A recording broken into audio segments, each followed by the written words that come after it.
सत्यम सर्वदा। दास आज एक शब्द पर विचार रखने का प्रयास करेगा। हम संसारी मात्र जितने भी हैं, सभी निर्भय शांति की तलाश में लगे हुए हैं। पर कारण क्या है कि हमें शांति मिलती ही नहीं, हर वक़्त अशांत रहते हैं। अशांत रहने के पीछे कारण क्या है? इस पे मेरे गुरुदेव शब्द के प्रारंभ में ही बड़ा सुंदर फरमा रहे हैं। परम धर्म संसार में जो प्रभु शरणागति पाए, मंगत मिटे सब दोष ना, निर्भय धाम समाए। परम धर्म संसार में जो प्रभु शरणागत पाए, मंगत मिटे सब दोष ना, निर्भय धाम समाए। मेरे गुरुदेव क्या फरमान कर रहे हैं हमारे लिए? कहा परम धर्म संसार में। इस संसार में परम धर्म क्या है? अब इस संसार में क्यों कर आए थे? इस पर मेरे गुरुदेव आगे कह रहे हैं, जो प्रभु शरणागति पाए।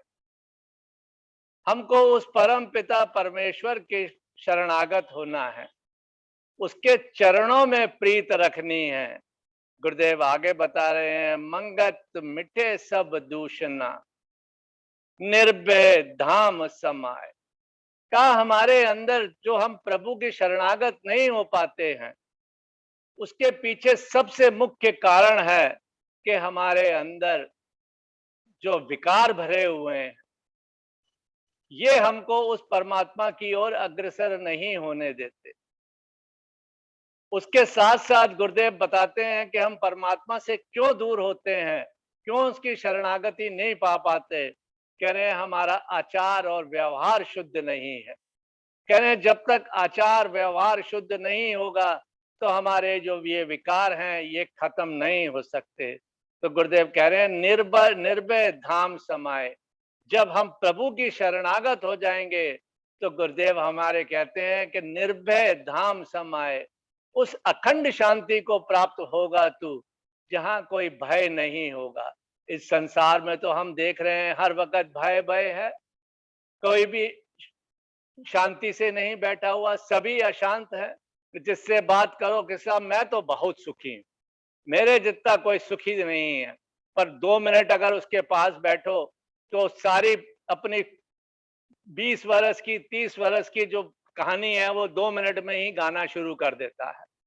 कहते हैं कि इस संसार में जो प्रभु के शरण में चला गया, उस परम तत्व के शरण में चला गया, कह रहे हैं उसी को ही निर्भय शांति की प्राप्ति होगी।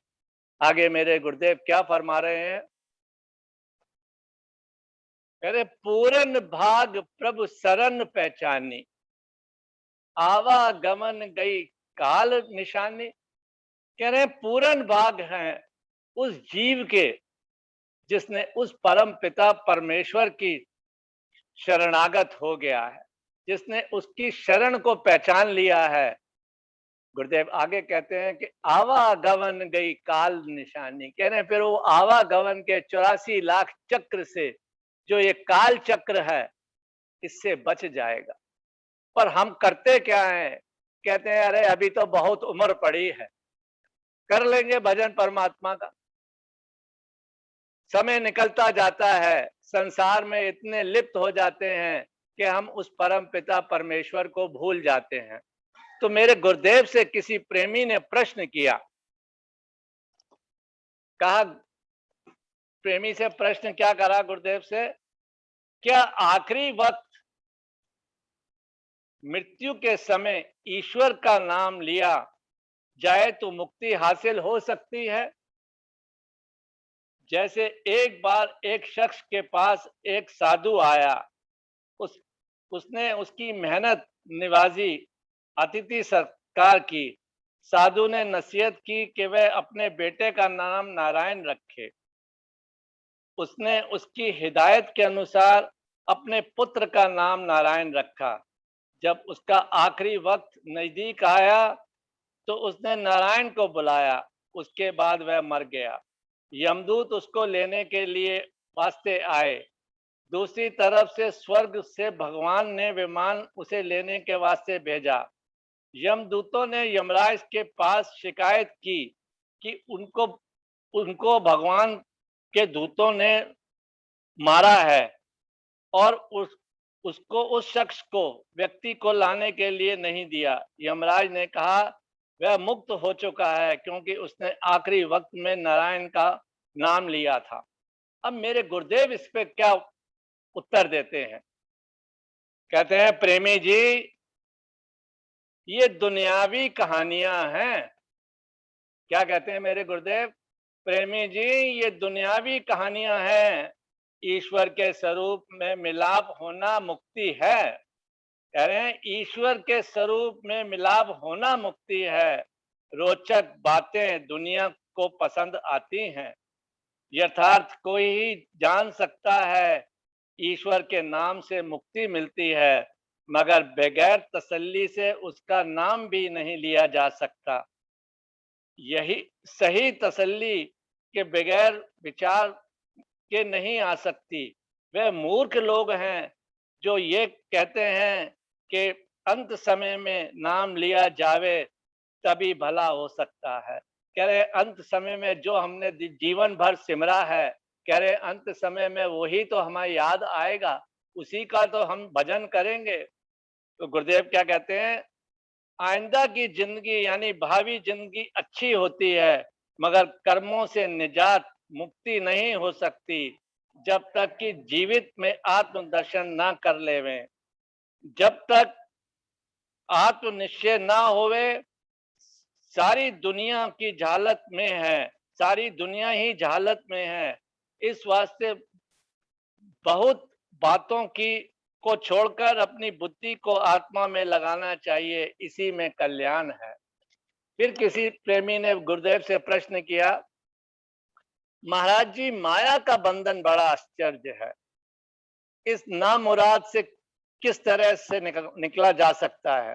तो गुरुदेव क्या उत्तर देते हैं, माया का असली रूप कनक और कामनी है, यानी सोना और सुंदरता है। जब तक इन दोनों से सही मायनों में चित्त उपरस्त नहीं होता, तब तक जिज्ञासु सतमार्ग में दृढ़ नहीं हो सकता। दुनिया में सब साज व सामान इसी मोहिनी माया से संबंध रखते हैं। जब तक इनसे लगाव कम ना होगा, वैराग्य ना होगा, जब तक वैराग्य ना होगा तब तक अनुराग या असली प्रेम ना होगा। ये अवस्था सिमरन अभ्यास से प्राप्त होती है। जब तक ये मन नाम रूप की तरफ लगा रहेगा, तब तक ये प्रीतम के निकट नहीं जा सकेगा। दो तरह से विकार चित्त के अंदर आते हैं, चंचलता और मलिनता। जब तक ये मौजूद हैं, अभ्यास में दृढ़ता नहीं आ सकती। बारंबार इस मन की त्रुटियों पर ध्यान देना चाहिए। जब गलती जब तख्ती को अच्छी तरह समझोगे, तब किसी समय अपने आप का फतेह पा लोगे। दवा और परहेज दोनों ही लाजमी है। ये गुरुदेव ने हमको बताया कि हम माया से किस प्रकार से छुटकारा पा सकते हैं। गीता के अंदर कृष्ण भगवान बड़ा सुंदर कहते हैं ये माया क्या है? कह रहे हैं नर्तकी है। कि जिस प्रकार ये माया हमको नचाती रहती है, सुंदर सुंदर वेशों के अंदर आकर ये माया हमको जो है प्रभु के से दूर करती है। कह रहे हैं अगर इस माया को, नर्तकी को हम समझ लें, तो हमारा जो है प्रभु के पास जाना आसान हो जाता है। कहते हैं अगर इस नर्तकी को अगर हम उल्टा करें तो इसका क्या बनता है? कहते हैं कीर्तन। नर्तकी का अपोजिट हुआ कीर्तन। कहने के जब हम कीर्तन या सत्संग करेंगे तो हम इस माया से छुटकारा पा जाएंगे। आगे मेरे गुरुदेव क्या फरमा रहे हैं अपने शब्द पर? केवल प्रीत प्रभ चरण विचारी, परम आनंद मिला निर्धारी। ज्ञान ध्यान की सार दे आई, एक परमेश्वर के चरण समाई। योग तप सत साधन जानी, सर्ब आधार प्रभु एक पहचानी। धर्म करब सब पूरन भयो, सत परतीत प्रभु सरनी गयो। मेरे गुरुदेव कह रहे हैं कि केवल प्रीत प्रभु चरण विचारी। जब हम सिर्फ और सिर्फ अपने आप को परमात्मा में समर्पित कर देंगे तो हम परम आनंद की प्राप्ति होगी।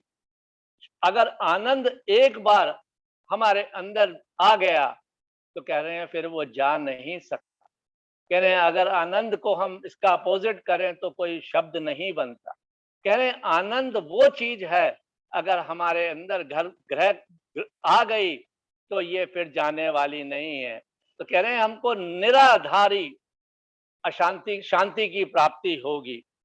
कह रहे हैं उससे क्या होगा? फिर हमें ज्ञान और ध्यान की सार आएगी। जब हम परमात्मा के शरणागत हो गए तो हमें ज्ञान और ध्यान की सार का पता लगेगा कि हमारे अंदर कितना ज्ञान और ध्यान है। कह रहे हैं एक परमेश्वर के चरण समाई। तब हम सिर्फ परमात्मा के चरणों में अगर हम अपने आप को समर्पित कर दें। गुरुदेव आगे कह रहे हैं योग तप सत साधन जानी।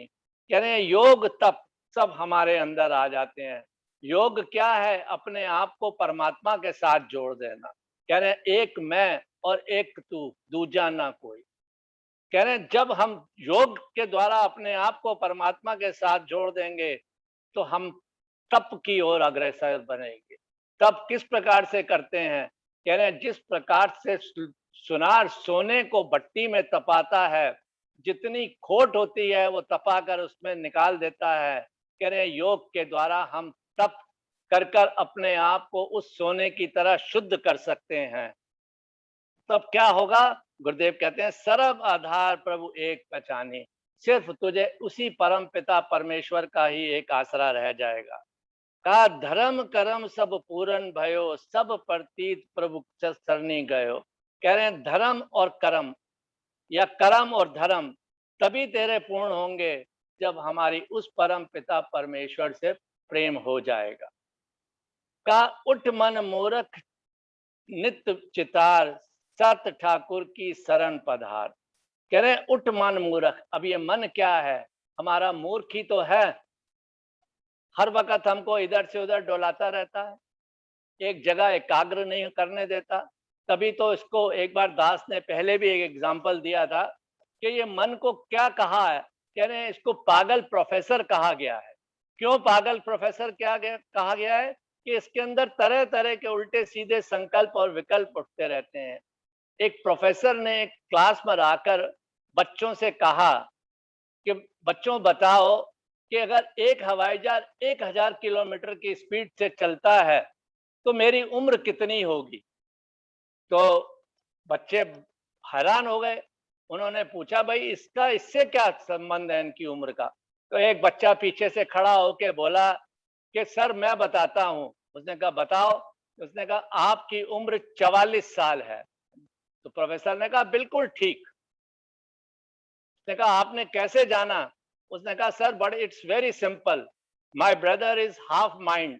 He is 22 years. You are full minded. You are full crack. आप पूरे पागल हैं, इसलिए आपकी उम्र 44 साल है। तो मन क्या है? हमारा पागल प्रोफेसर है। तो कह रहे हैं इस मन को मूर्ख नहीं बनना है, इसको परमात्मा के साथ में जोड़ना है। तभी तो गुरुदेव ने कहा, उठ मन मूर्ख नित चितार। उस परम पिता परमेश्वर को नित चितार, सत ठाकुर की शरण पधार। तो उसके अपने आप को उस परमात्मा में शरणागत कर दे। आगे कहते हैं, सरब जतन पूर्ण फल देवे, नित शरणागत प्रभु चरण को सेवे। कह रहे हैं उस परमात्मा के तू शरणागत हो जा, तो तेरे सरल जितने तूने यत्न किए हैं सब तेरे फलीभूत होंगे। आगे गुरुदेव क्या कह रहे हैं? शरणागत के ऊपर बड़ा सुंदर फल बताया गया। गोपियों ने कृष्ण भगवान की जो गोपियां थी, गोपियों सब में भगवान के दर्शन करती थी। वृक्ष में, फूल में, फल में, हर जगह कण कण में वो परमात्मा के दर्शन करा करती थी और कहती थी मेरा भगवान तो मुझे छोड़कर कहीं नहीं जा सकता, क्योंकि वो अपने घट के अंदर ही परमात्मा का साक्षात किया करती थी। जो भी कुछ कार्य करती थी वो कह देती थी कृष्ण अर्पण, कृष्ण अर्पण, कृष्ण अर्पण। इतनी शरणागत थी। तो हम क्या करते हैं? कोई भी कार्य करते हैं, ये तो मैंने किया। हम शरणागत नहीं होते हैं, हम प्रभु पर एहसान करते हैं कि ये तो मैंने किया। पर कहते हैं करण करावन अपन हार। कह रहे हैं वो करने कराने वाला है, हमें तो एक निमित्त मात्र बनाता है। बड़ा सुंदर में भजन में आता था कि करते हो तुम कन्हैया, मेरा नाम हो रहा है, प्रभु आपकी कृपा से सब काम हो रहा है। कह रहे परमात्मा हमको निमित्त बनाते हैं कोई कार्य करने के लिए, पर हम वो निमित्त ना बन के खुद कर्ता बन जाते हैं। क्योंकि शक्ति जो दे रहा है वो मेरा परम पिता परमेश्वर मुझको दे रहा है कार्य करने के लिए। पर हमें अहंकार और मान हो जाता है कि जो कुछ कर रहा है मैं कर रहा हूं। आगे गुरुदेव कहते हैं, जिस दे पिंड दियो प्राणा, भज परमेश्वर परम सुख थाना। कह रही है तेरा दे पिंड किसने बनाया? गुरुदेव के वचनों में आता भी है ना कि दे पिंड तेरा किसने साजा, खोज करो तुद माही विराजा। कह रहे हमारे अंदर ही वो विराजमान है जिसने हमारे को ये शरीर दिया, पर हम ढूंढते बाहर हैं उस परम पिता परमेश्वर को। कबीरदास जी ने बड़ा सुंदर फरमाया कि जो तिल माही तेल है, जो चकमक में आग, तेरा साईं तुझ में, खोज सके तो खोज, ढूंढ सके तो ढूंढ। कह रहे हैं हमारे अंदर ही वो परम पिता परमेश्वर विराजमान है। क्यों हमको दिखाई नहीं देता? क्यों नहीं दिखाई देता? कि इसके पीछे हमारी जो इंद्रियां हैं वो बाहर मुखी हैं। जब इन इंद्रियों को बाहर मुखी से अंतर्मुखी कर लेंगे, बड़ा सिंपल महापुरुष बताते हैं कि इंद्रियों को बाहर मुख से अंतर्मुख कर लेंगे तो परम पिता जो मेरे घट के अंदर विराजमान है उसके दर्शन हो जाएंगे। आगे बताते हैं, मात गर्भ में जो रखवारी, सिमर दयाल परम सुखकारी। के माता के गर्भ में तेरी किसने रक्षा करी? क्या तेरी मां ने रक्षा करी थी? कह रहे वो करने वाला है, रक्षा करने वाला है, तेरे श्वासों को वो चलाने वाला है, तेरे को फीड करने वाला वो है। किस प्रकार से फीड करता है? कह रहे हैं जब बच्चा गर्भ में होता है तो माता की नाल के साथ उस बच्चे का शरीर को जुड़ जाता है। कह रहे हैं क्या वो डॉक्टर आके जोड़ देते हैं? कह रहे हैं वो मेरा परम पिता परमेश्वर, और उसी से उसका सारा भोजन वगैरह जो चलता है उस परमेश्वर की हुक्म के अंदर ही चलता है। कहते हैं बाल पने में कुछ दूध पिवावे। कह रहे हैं तेरे बाल पने में दूध किसने तेरे को दिया? कह रहे हैं जब बच्चा गर्भ से बाहर आता है तो माता के आंचल में उस परम पिता परमेश्वर की कृपा से माता के आंचल में दूध आ जाता है। कह रहे हैं वो किस प्रकार से सृष्टि की रचा रहा है, किस प्रकार से सृष्टि को उसने बना रखा हुआ है। कह रहे हैं हाड नाड़ी का मंदिर उसारी। कह रहे हैं ये तेरा हाड नाड़ी का जो मंदिर है ये किसने बनाया? 208 हड्डियां, 75,000 नाड़ियां उस परम पिता परमेश्वर ने बनाई। क्यों नहीं 108 बनाई? क्यों नहीं 100 150 बनाई? कह रहे हैं 72,000 नाड़ियां क्यों बनाई? अगर आप किसी डॉक्टर से ये प्रश्न करो कि साहब हमारे शरीर के अंदर 72,000 नाड़ियों की रचना किस प्रकार से हुई, तो उसके पास वो थ्योरेटिकल उसके पास भी इसका जवाब नहीं है, प्रैक्टिकल भी जवाब नहीं दे सकता है, कि यही कहेगा कि हाँ कुछ नसें जो हैं, नाड़ियां परमात्मा ने इसलिए आपके शरीर में है कि इसको हम जब एक नाड़ी ब्लॉक हो जाती है तो उसको दूसरे के साथ जोड़ देंगे। कह रहे हैं वो कैलकुलेटेड वे में वो भी नहीं बता सकता कि ये क्यों बनाई गई। कह रहे हैं ये परम पिता परमेश्वर की सृष्टि थी। आगे कहते हैं अचरज रचना तू साहब रचनाई। कह रहे हैं वो परम पिता परमेश्वर ने अचरज रचना रचाई है कि उसका कोई पारावार ही नहीं है। दे देवल की किसी सार नहीं पाई। कह रहे हैं इस देवल की किसी ने सार नहीं बना पाया कि ये देख किस प्रकार से बनी। बड़े बड़े वैज्ञानिक आजकल रिसर्च कर रहे हैं, उन्होंने हाथ बना दिए, पैर बना दिए, फेस बना दिया, पूरा पुतला खड़ा कर दिया, पर आज तक वो प्राण शक्ति नहीं डाल पाए। और बड़ी रिसर्च करी उन्होंने, बड़े इतनी रिसर्च आज भी चल रही है कि इस शरीर में से क्या चीज है जो निकल जाती। आज तक वैज्ञानिक और बड़े बड़े डॉक्टर इस पर पता नहीं लगा पाए। उन्होंने सील बंद कमरे, बड़ी बड़ी मशीनें लगाकर इस चीज को पता लगाने की कोशिश करी, पर वो सक्सेस नहीं हो पाए। आगे गुरुदेव क्या कहते हैं, प्राण का पंखा कैसे झुलाया, पानी बिंद में कैसे रूप दिखाया। कह रहे तेरे प्राणों का पंखा जो है, ये श्वास ऊपर जा रहा है, नीचे जा रहा है, इसको कौन चला रहा है। और फिर 28,600 श्वासें ही क्यों दी, कमती भर्ती भी हो सकती थी। कह रहे हैं ये कैलकुलेशन सिर्फ उस परम पिता परमेश्वर के पास ही थी। कह रहे हैं अगर हमारी श्वास छोटी बड़ी होने लग जाती है तो हम भाग के डॉक्टर के पास जाते हैं, डॉक्टर साहब मुझे सांस लेने में बड़ी दिक्कत हो रही है। तो डॉक्टर बताता है कि भाई इसमें आपको ये दिक्कत है, इसलिए आपकी श्वास जो है नीचे ऊपर हो रही है। तो कह रहे हैं उस परम पिता की सृष्टि देखिए कि उसने किस प्रकार से इनको जो सारी सृष्टि की रचना करी। कह रहे हैं पानी बिंद में कैसे रूप दिखाया कि उस एक पानी की बूंद से उसने पूरी सृष्टि की रचना कर दी। कितना बड़ा कारीगर है वो।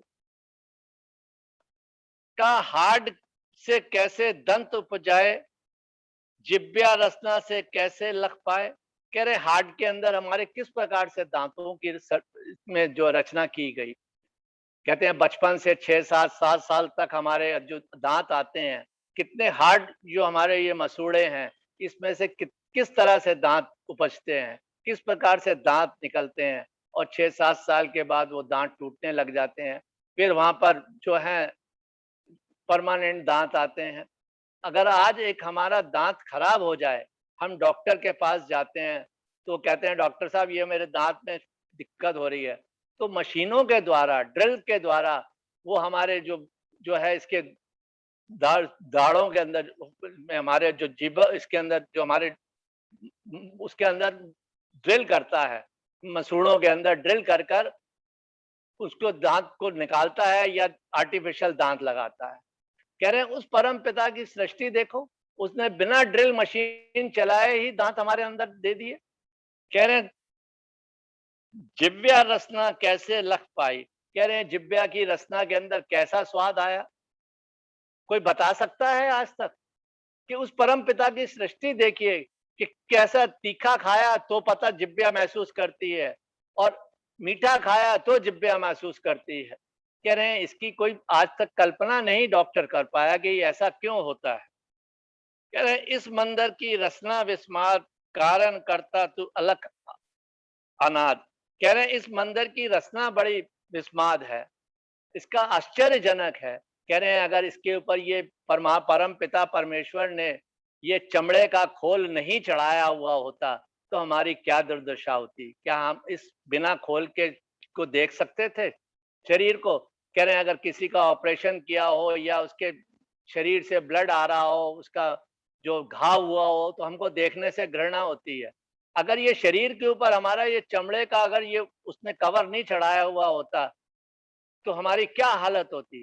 कह रहे हैं उस परम पिता परमेश्वर की ही रचना है जिसने ये सब करा। किसी का गेहूं चमड़ा चढ़ा दिया, किसी पे गोरा चढ़ा दिया, किसी ने किस किस तरह का चढ़ा दिया। कह रहे हैं ये सिर्फ परम पिता परमेश्वर ही कर सकता है। कहा मूर्ख मन तेरी शरण विसारी, भरम माही जूनी बहुदारी। कह रहे हैं इस मूर्ख मन ने उस परम पिता परमेश्वर को विसार कर क्या करा, बहुत सारी जूनियां जो है आवागमन के चक्र में घूमता रहा। फिर हमारा 84 लाख चक्र प्रारंभ हो जाता है। क्यों हो जाता है? जब हम परमात्मा का सिमरन नहीं कर पाते। गुरुदेव अंत के में क्या फरमा रहे हैं? जिसने सब रचना रची, सिमर सोई तत् रूप, मंगत निथ रखया करे, प्रभु दीन दयाल अनूप। जिसने सब रचना रची, सिमर सोई तत् रूप, मंगत नित रखया करे, प्रभु दीन दयाल अनूप। ओम ब्रह्म सत्यम सर्वाधार। दास से कोई बोलने में पढ़ने में कोई त्रुटि हो तो क्षमा करिएगा।